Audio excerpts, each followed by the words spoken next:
Andrew. How's it going? Good, thanks. Yeah, can't complain. Yourself? Yeah, I'm doing well, thanks. Excited to get into things, the more practical aspects today of starting, scaling up, equipment, recipe development, things like that. Which we went off on one last time, and I think we got so excited about things. We shared lots of useful stuff, but I think this is more getting into the nitty gritty of what we recommend people sort of kick off with if they're looking to start a kombucha brewery. Yeah, I think in past episodes, there's just so much to talk about, but in past episodes, we've kind of like had a nice old chit chat. But I think today we're just going to get straight into it and just overload people with all the good stuff. Yeah. So let's start with, and we'll ask all our guests that we're going to have on as well the same sort of question. But let's start with, what is the essential equipment we need, you should have when you're thinking about going commercial or just gone commercial? Yeah, maybe it's good for each of us to speak from our own experience of what we found useful. So when the first brew that I ever did was in a small glass jar, maybe 5 liters, something like that. And what I actually used to heat that jar, because I couldn't heat my kitchen to the exact temperature in the winter, was I was brewing in my parents' kitchen at the time. My mom had a knee issue, and she had like a heat compression thing that she would wrap around her knee that you could plug into the wall. So I taped that around the jar and would keep that turned on for about half the day. So it was really inconsistent, but it kept the jar at a reasonably warm temperature. It's a fine way to start, but what I recommend when you're brewing at home is invest in some kind of heating element. I know that the brand Happy Kombucha, as well as other places online, will sell these little wraps that are, I don't exactly understand how they work, but they have a little nodule that goes into the liquid and can keep it at a consistent temperature. So if you're brewing on a small scale, a home scale, you want to get something to keep your jars warm, unless you have a room that you can designate, a heating room and heat to a specific temperature. So initially, glass jar is a great place to start, some kind of heating vessel or a room where you can heat. And then of course you need your brewing supplies. So your SCOBY, and that can come in the form of starter liquid, or it can come in the form of a cellulose pellicle. Either way, you're going to need some level of starter liquid, and you can purchase that online. You can inherit it from a friend. We recommend using starter liquid, and we'll go into that in more detail later, because it's a little bit more potent and direct. In addition to that, you'll need sugar. We recommend organic cane sugar, finely granulated sugar. Processed sugar actually is more efficient than something like a raw cane sugar, which has a lot of minerals in it and can kind of confuse your SCOBY over the long term, ideally organic. And then of course, tea. So you need your, whatever tea it is that you want to use. We recommend starting with Camellia sinensis. So that's black tea, green tea, white tea, oolong tea, pu'er tea. Starting out with a tea that doesn't have any added oils or flavorings, we found was really important because it was the direct and most efficient way of brewing. And the SCOBY feeds off the nutrients in the tea, particularly the nitrogen, in addition to some of the different catechins, things like that. So you do want to start with a Camellia sinensis, and then all that simple equipment. That's just for your basic homebrew. Yeah, no, and water. Of course, sorry. The most important part, any kombucha brew is nothing without water. And that's a good point. A lot of people ask us about what kind of water should I use? You probably don't want to use tap water, because tap water will have small amounts of fluoride, chlorine, chloramides. It's not bad for human health to drink, but it's not great for your SCOBY in the long term. So if you're brewing at home, I would suggest filtered water, or you can even use bottled spring water. That's a good way of starting. And then when you get more into commercial brewing, you do want to get some kind of water filter. I know some brands purchase spring water from like as far as Wales. If they're in the UK, there's a lot of different ways of approaching it, and we can go a bit more into that. But water is obviously an essential component. You want to make sure that water is really as pure as possible. I think Go Kombucha have their own spring, don't they? Yeah, Gary's got a spring on the land where he brews, and it looks amazing. I mean, what better source than from the land itself? And apparently it's quite an ancient spring. So, I mean, that's what you really want. You want spring water because it's the closest to nature. It's what nature provides. It has natural minerals, which is really what you're looking for a kombucha ferment, because the SCOBY consumes those minerals and thrives off them. Yeah. How about for you though? Well, I was just going to say, further to your point about the heating side of things, yes, I recommend this little device here. If I can bring it up. It's an Inkbird thermostat, I guess what you call it. Inkbird thermostat. Used in Cool. brewing and so forth. But it comes with this device here, which is what you put into the liquid, or you can press up against the glass to measure the temperature of the liquid. And if you do press up against the glass, you want to put like some sort of insulation on the other side, just so it doesn't read the outside temperature. You want it to focus on the inside. But the great thing about this is that once I outgrew the glass jars and couldn't do the glass jars anymore, I still use this in this room. So I have it connected to heat and cold source. So when the temperature gets below 19.5 degrees, the heater comes on. When it gets above, the cooling comes on. So I still use this just to keep the temperature in this room at a constant. So that's really smart. I wish we'd had something like that when we started. We were complete cowboys. We had no idea what to source for kombucha brewing. The pH meter, I think having a good quality pH meter to start, and also measuring Brix is important. I did find that after when we decided to go commercial, I found just relying upon pH was just not reliable enough in regards to consistency. So we then upgraded a titratable acid meter. You can use these ones with just like little wine tasting. They're about £20 a box, and they'll last you you get about 50 tests out of them. They're quite effective. That one's just does a lot faster, and it's a lot more automatic, so less manual requirements, which when you're having to measure numerous times in a day sort of thing, or across numerous batches, it's quite helpful to have something like that. That though is expensive. It's about £800, £1,000. So and you want the fruit juice one. They don't use the beer or the wine, use the fruit juice machine. But I find that's good to know, actually, because a lot of people do ask me, which one should I use? There's wine, there's fruit juice. And I've actually, I didn't have a clear answer for that. So that's really helpful. Yeah. And it makes the process a lot smoother, a lot easier. And what's important, a lot more consistent from that point of view. So I highly recommend, when you want to go to that commercial space and you want to be consistent, I highly recommend that. That's probably the biggest game changer for us. Other than that, like yourself, a bucket. I completely underestimated the importance of a bucket, and I think I had a couple, and I quickly discovered I need a lot more. So I think I've got about 12 buckets around here now, and they're all used throughout the week. They're all used at least once. I definitely recommend, you can't have enough buckets. Yeah, I agree. And just going back to the total titratable acidity kit, I mean, we had a very simple setup, and we had sodium hydroxide, and then we had a pipette, and essentially you just fill that pipette with sodium hydroxide in, I can't remember the exact measurement, and you put your little kombucha under it, and you just drop single drops in, which are measured. And then when the liquid turns purple, that's when that's your reading. And a good way of putting it is, pH is an indicator of safety, because your kombucha really needs to be below a pH of 4 in order to be classified as safe to drink, or to be unrefrigerated for a period of time because of the acidity not allowing any unwanted bacteria to produce. Total titratable acidity will give you more of an indication of flavor. That is just much more specific and will allow you to gauge the combination of acids in your drink, so you can tell how sour it's actually going to be. Because sometimes pH, it just doesn't line up with the way that it tastes, if that makes sense. Yeah, absolutely. And I think to start with, certainly measuring your gravity levels, whilst it's unreliable, it's not very, it does give you a rough idea as to whether your drink is alcoholic or not. So I recommend, certainly to start with, measuring the gravity levels as well, as another measurement.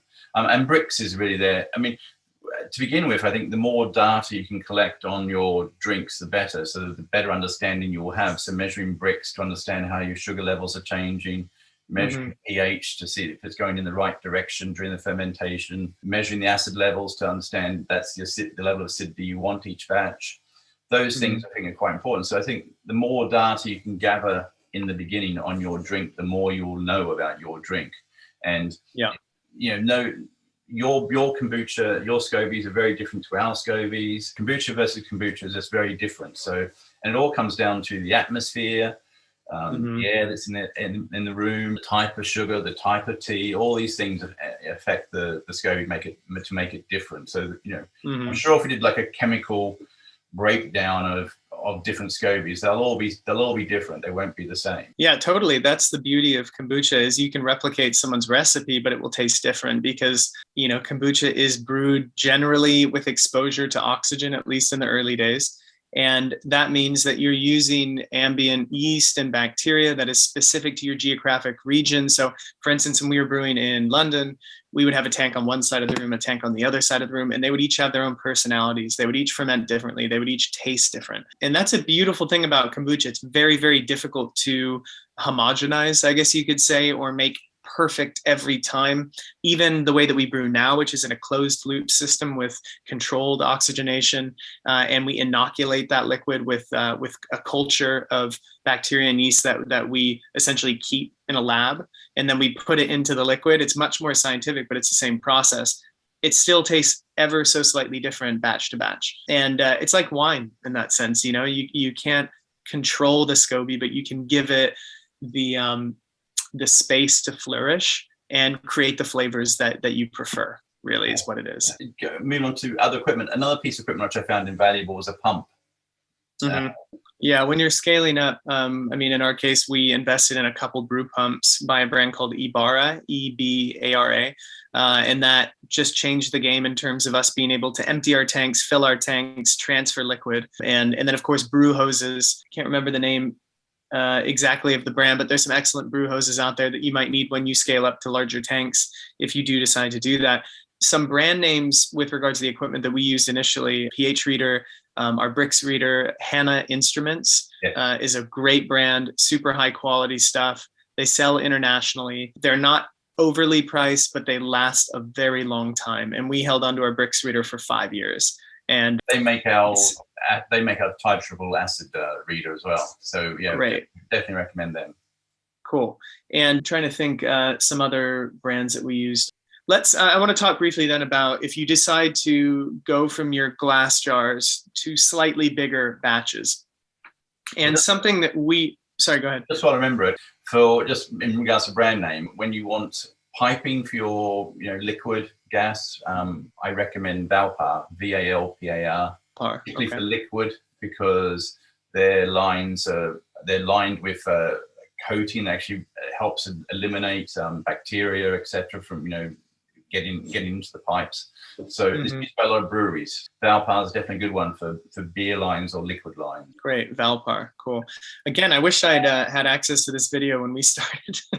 I didn't know what to buy. We very much went from the craft beer angle because my friends and business partners in JAR, that was their background. So we sort of just expected kombucha to behave in the same way as beer. In a lot of ways, it does. But it's a more I don't know if you'd say aggressive, but a bigger scale approach to brewing. And actually, over the years, I've discovered that there are easier transitional phases that you can go through and reasonably inexpensive equipment where you don't need to invest big money, specifically in tanks. A question we get asked often is, well, I'm brewing in 10-liter or 8-liter, 5-liter glass jars, but I want to jump up to 1,000-liter tanks. And I say, don't do that. That is not a smart option. And I've spoken about it in the past, but that's what we did.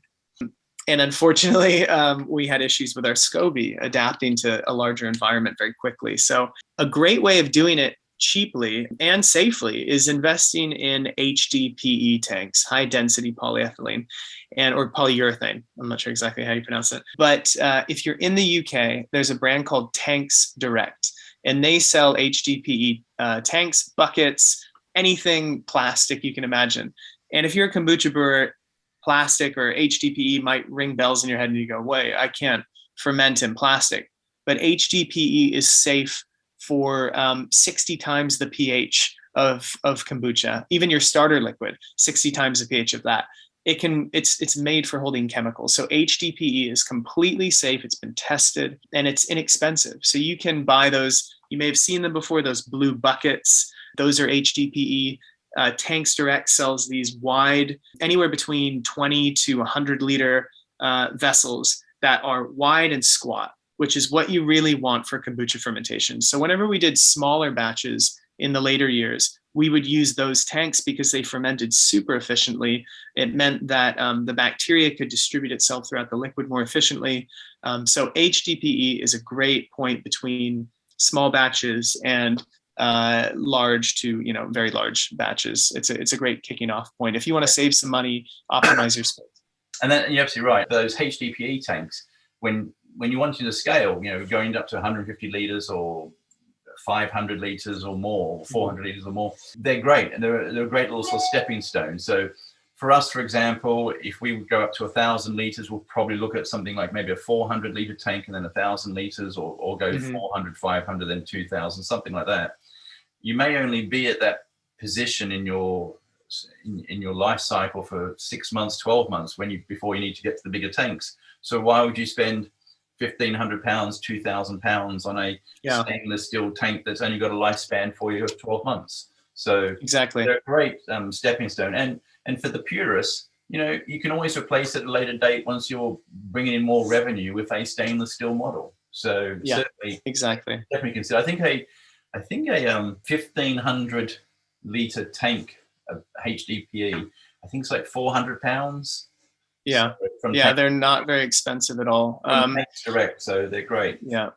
One that we did use was from Tanks Direct. I think it was maybe 200 pounds. It was 1,000 liter, and they come with they're covered on the top in a porthole. What we did was we chainsawed the whole top off and opened it up and just put a sheet on top of it. We used John Lewis bed sheets, Egyptian cotton, 300 thread count. No, but it doesn't matter as long as there's access to oxygen. But we would ferment in that tank alongside our stainless steel tanks because we didn't have enough room for further stainless steel tanks. We would put these HDPE ones, which could slot together very efficiently, and they would ferment just as well, if not better and quicker than our custom designed stainless steel tanks. If you do decide to go down the stainless steel route, I would recommend, if you're in the UK or even other parts of Europe, you can probably reach out to these people. They're called Oban Ales, OBAN Ales. They produce custom brewing equipment, specifically stainless steel tanks. We had a specific type of tank made by them. We had 12 of them built. I think they cost us 1,200 or 1,300 pounds for a 1,250 liter tank that was made to our spec with delivery from Scotland. And they were amazing. So good that we weren't able to take them with us when we moved to our facility in Belgium, but we sold them to a few kombucha breweries in the UK, and they're still being used. They're excellent tanks, but you do want to invest in the specific type of stainless steel. I don't know the name to hand, but it is an acid-proof stainless steel, which is fit for purpose when it comes to brewing. And when you are investing in stainless steel, you want to make sure that it's the right material. But again, Oban Ales. And again, if you do custom design a tank, wider squatter tanks are ideal. Someone who's done an excellent job of that is Lace Kombucha, Eric and Lena in Denmark. You can check out their Instagram and see what they've done. It's amazing.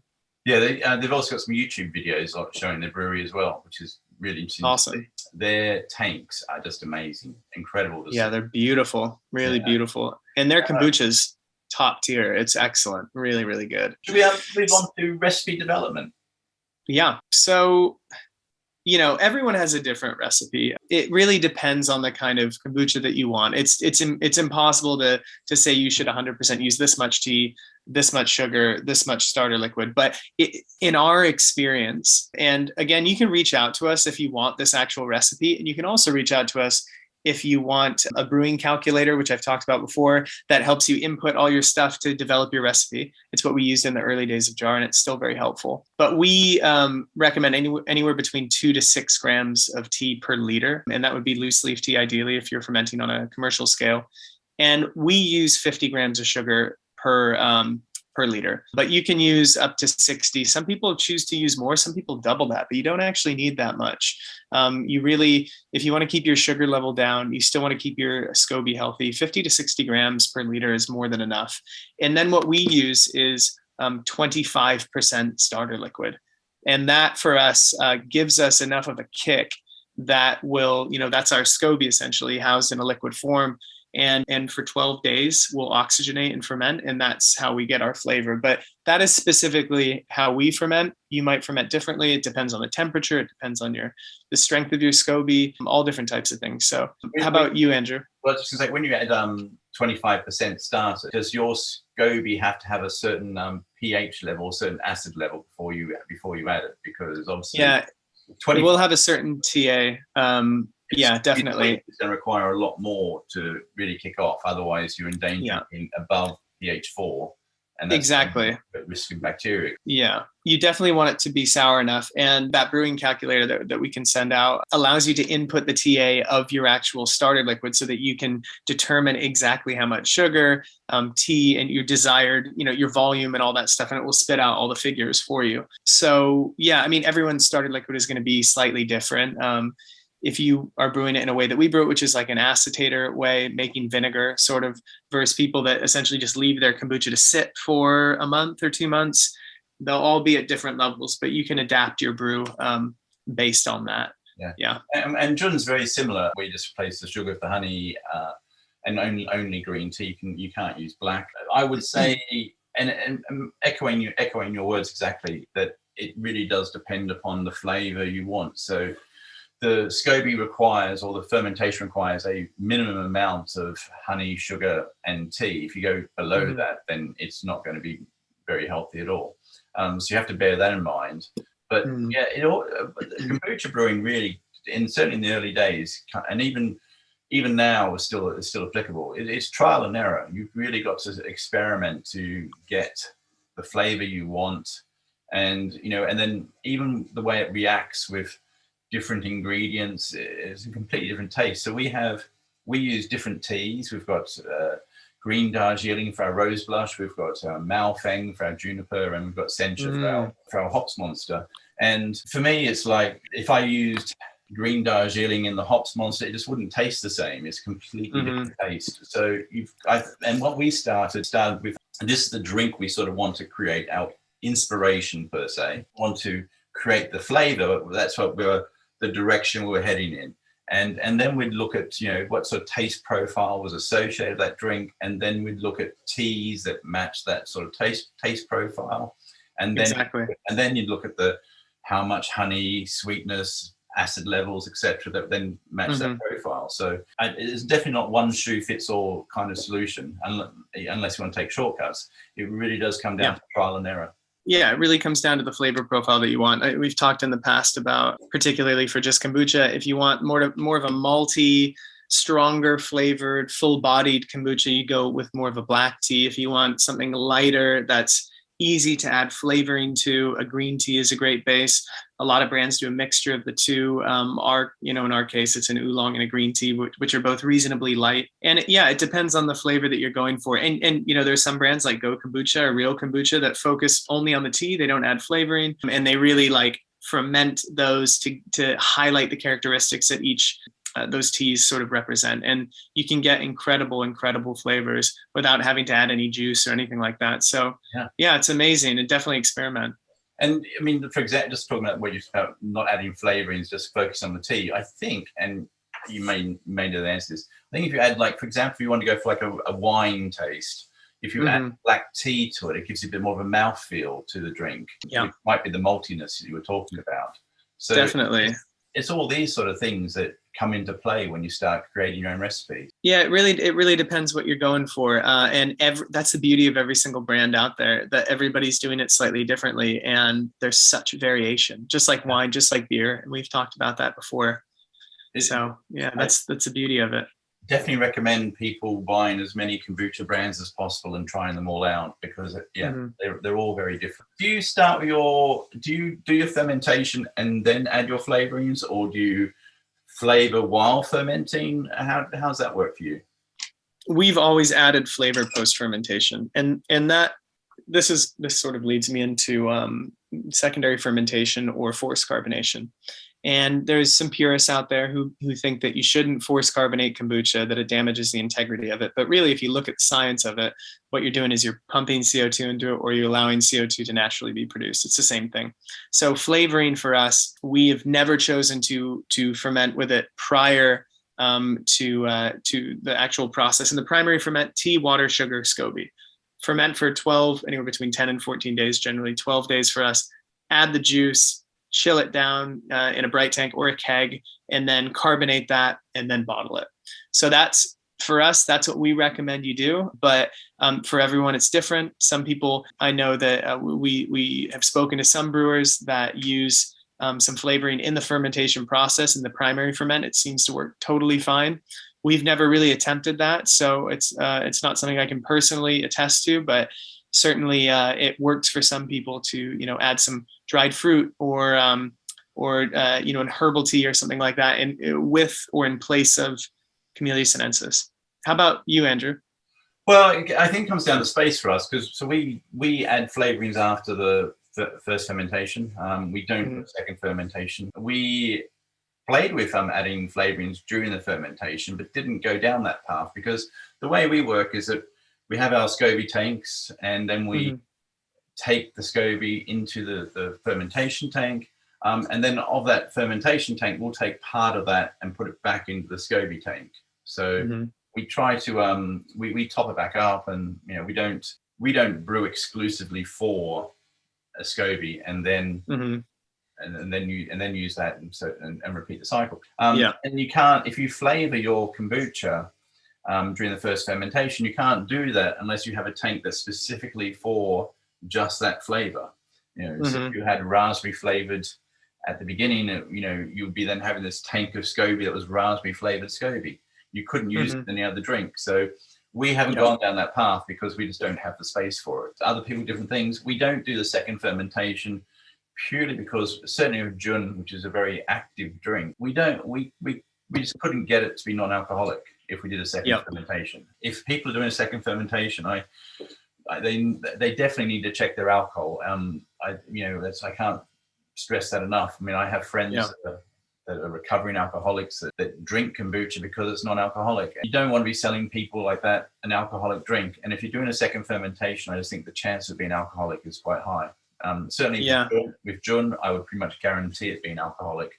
So we didn't go down that path for that reason. Well, I just couldn't do it. So we decided to go first ferment, then forced carbonate. And also we did tests between forced carbonation versus natural carbonation. And to be honest with you, we could blind tastings amongst a group of friends. Nobody could tell the difference.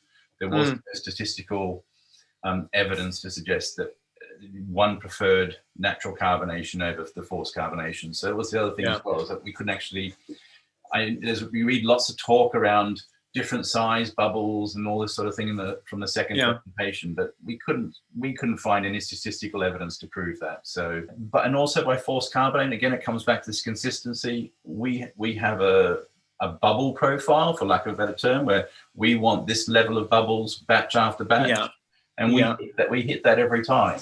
We bought I think it's Blickman. Blickman beer gun. No. They also sell a carbonator, this little carbonator machine about yay big that you put between your keg and your CO2 tank, and you basically let it run for half an hour and it carbonates. And however long you want it to, you might want to go for an hour to be really carbonated. You set your PSI level and it carbonates. So we can pretty much batch after batch is consistent as far as, I'd say 99% of our batches are consistent in regards to the level of bubbles. And again, that's what we want. We want people to have as close to the same experience as possible within the boundaries of it being a living drink that is going to be different. So, but we want to reduce the level of taste difference anyway. Yeah, I agree fully with what you said. And there's really nothing worse than a flat kombucha other than a warm kombucha. I think, especially with a commercial product, people are looking for consistency. They're also looking for something that's safe. And same with kombucha, as is Jun. If you add fruit juice, especially, but even if you're just doing a standard non-fruity kombucha and you're doing a secondary ferment, you're often going to have to prime it with extra sugar in order to achieve a level of fizziness, and that will produce alcohol. That's just the nature of it. That's how it works. A home ferment where you secondary ferment without any fruit juice will sit around 1%, and we've done tests on this. If you add fruit juice, you can get all the way up to 3%. So you really have to consider that. And there's a lot of people that are telling themselves that their kombucha is not alcoholic, but it is. And again, children are drinking this, recovering alcoholics are drinking this, people who don't drink alcohol for a variety of reasons, just choose not to. they choose kombucha because it's an alcohol alternative. If you're making alcoholic kombucha, classify it as alcoholic kombucha. That's fine.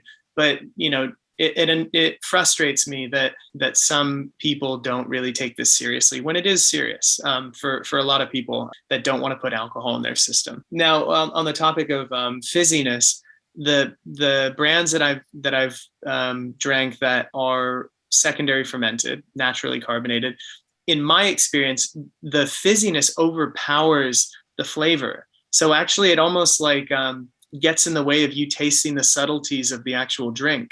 And it for me, it makes me burp too much. It's just like uncomfortable to drink because it's almost like scratchy going down your chest. It's like trying to chug champagne, It's a similar thing, which there's something to be said about the natural aspect of that. It's a great story. But when you're making a commercial product, it needs to be something that someone can really drink, not feel uncomfortable, and something that's consistent and safe for consumption for people of all ages, if it's a non-alcoholic beverage. And I think those are very important points. Yeah, and carbonation, actually, we just said there, carbonation is actually a major part. When you're trying to create your taste profile for your drink, carbonation is a major part of that. Totally. So if you have it over-carbonated, that's going to spoil the taste. Undercarbonated, likewise. So you do have to, when you're creating your taste profile for your drinks, you need to factor in carbonation and get that just right.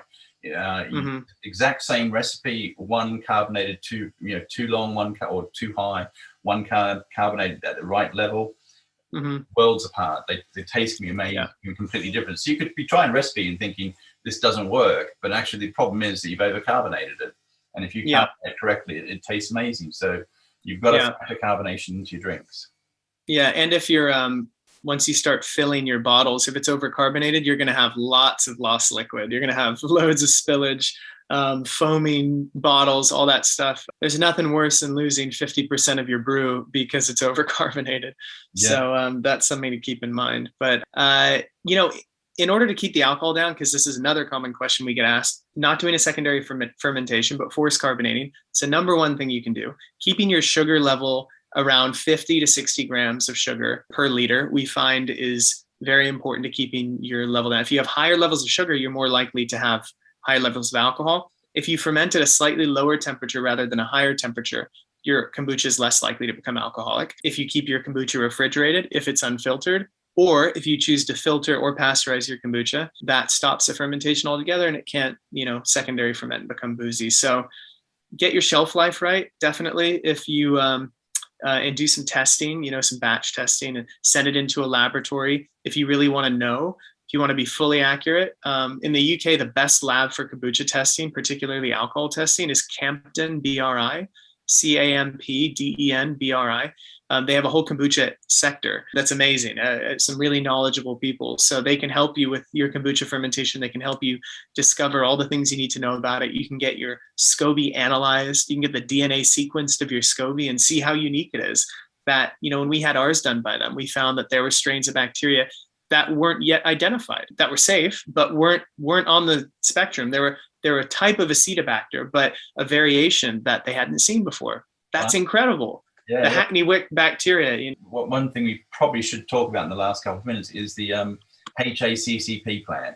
That anybody who goes commercial needs to do this. And certainly I know when I had to go through this, it was quite a daunting kind of experience to suddenly have to, because we're in an old barn here, but so you're a bit worried that perhaps hygienically it's not up to scratch. And I'm pleased to say we got 5 out of 5, so it is up to scratch. But there are things we can be doing, and the HACCP can come across as quite daunting when it doesn't necessarily need. It's there to help you, but it's something you must do to become commercial. I think legally you have to register your business as a food and drink business a month before you start, or is it 3 months? I'm not sure which one. It's one of those. Yeah, I'm not sure the exact timeline, but what you want to do is prior to starting, ideally, as long as you can, contact your local health and safety council and just say, hey, I need you to come inspect what I'm doing. I'm making blah, blah, blah. This is my setup. Can you come and take a look at it before I start selling this product? So that is then up to them when they come and check you out. And generally speaking, most of these people don't know what kombucha is. So, and because kombucha is so acidic, it's less likely to cause issues than other types of food or drink products. So yeah, as long as you keep the place I mean, that's something for you to discuss, but it needs to be tidy. It needs to be organized. You need to have health and safety measures and protocols connecting everything together. Yeah, it's free to register your business, so there's no problems there. Also, some councils, I think if you're a couple £100, they'll send somebody out prior to any inspection, and they'll tell you what you need to look at, any possible areas of concern, and then just give you time to prepare for your inspection. So there are different things you can do. It's also record keeping. You have to keep track of any issues. Things like what brands you're buying or ingredients, the use by date on those ingredients. You need to keep track of all that information. So there is a lot more documentation / red tape that needs to happen. But obviously, you're making a drink that you're going to sell to the public, and the last thing you want is for somebody in the public to fall ill. And the whole idea of those records is that if there's an issue with a particular batch that you've made, it may not be your batch, it may be the ingredients you're using.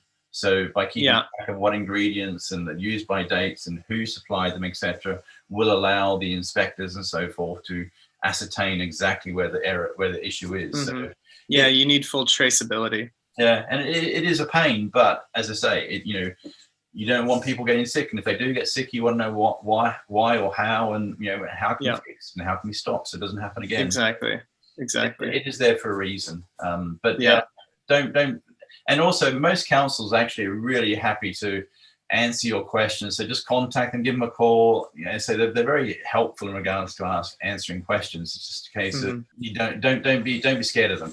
I think kombucha is becoming more and more known as well. So hopefully, if you live in a metropolitan area, they'll be familiar with this already. Yeah. And reach out to your fellow brewers, ask questions, and locally as well. If there are people in your area, your region that brew kombucha already, reach out and say, hey, how did you go about this? The industry is very friendly and open. So, which hopefully these talks will demonstrate. And we're just going to wrap up now, but some of the talks we've got coming up are obviously, I think the next one we have is Real Kombucha. Yes, it's with Adrian from Real Kombucha. Yeah, let the cat out of the bag there. Yes, next episode. There we go, a little teaser. Yeah, so we're going into we're starting now talking to other kombucha brewers, and I think what's fascinating for me talking to these people is that the common threads that we all share, despite the fact that we're making different drinks, different brands, different ambitions, there's a common thread for everybody's story, which is amazing to hear. So I think really, really great listening. So looking forward to next episode. Yeah, me too, man. Well, I hope this information was helpful for everyone tuning in, and look forward to sharing more with you on the next one. Yeah, take care, everybody. Bye, Adam. All right. Bye, man. See ya.